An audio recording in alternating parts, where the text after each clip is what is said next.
Hey guys, Weekend here from Complexity Gaming, formerly known as Snipe Gaming, as you can see in the rest of my videos. We have been picked up and sponsored by Complexity. I want to thank them for that. It's awesome. They've been great to us so far. But anyway, this video is going to be about Thor. It's going to be about his build, and it's going to be more focused on his build. I'm going to talk about his ults a little bit, but not too much.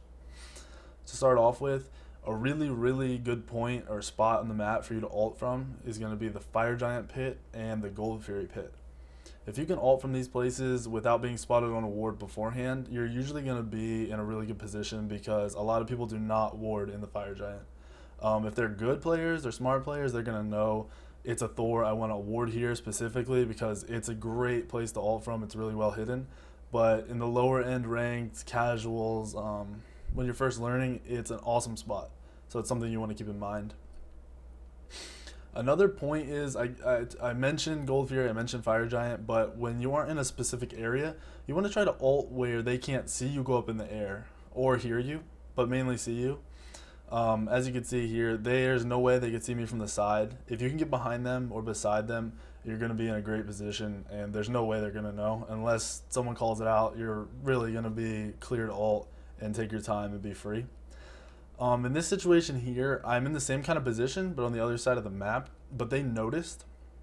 As you can see, when I went up in the air, they both started backing off kind of quickly. So I rushed my ult and landed it as fast as possible. You really want to try to do that if you see them backing off into tower or trying to spread out. You want a good ult. You don't want to be like forcing your ult, but if you can get it off quickly, it's better that way. It's something you really want to try to do when you notice them retreating, acting different, because right when you went up there, they probably heard a call of, hey, there's Thor coming. All these other fights or times I've used my ult have been to initiate. A lot of times you might put yourself in a bad position. Right here, I got creep blocked, I blocked myself in. It was a really bad positioning on my fault. It's okay to ult just to live, to save yourself. Your life is worth your ult. Like 60 seconds, it sucks, your ult's down, but living is more important. So it's something you really can look to do. You can get into fights and ult out. You can get into fights and reinitiate them. You don't always have to initiate, but initiating something you really can do early, mid, and late on Thor. I'm going to go ahead and get into Thor's build here.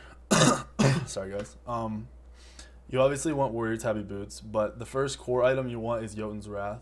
You want to be able to ult as many times as possible in the early, mid, late. You want to just be ulting, and you're completely ability based. You're not an auto attack based god. So the cooldown, the penetration, the damage, the mana, all important for Thor.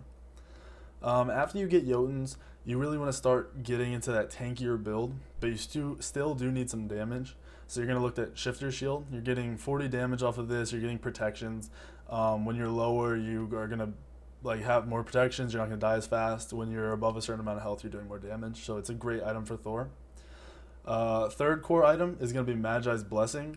You want this because you want to be able to ult into a fight, do everything you got to do, and then walk out or hammer throw out. And with this, you can't get CC'd. You can do whatever you want. You also get health and protections.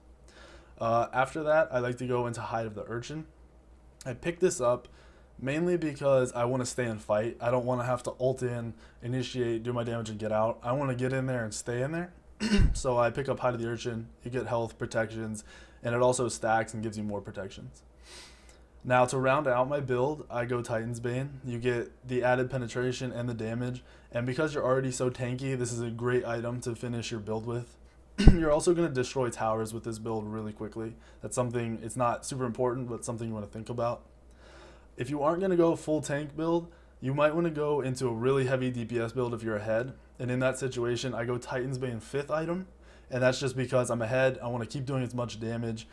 Maybe you aren't getting in the middle of fights as much, you're more one-on-one-ing, which is great. And then finish that build with Transcendence. I realize this is a stacking item, and it's the last item you're picking up, but it's still a ton of damage, and it's pure damage. It's not, you're not getting crit, you're not getting attack speed, you're just getting damage. So it's a really important item if you're going full DPS build, in my opinion. This is Weekend again from Complexity Gaming. Thank you guys for checking out my video. I'll see you next time.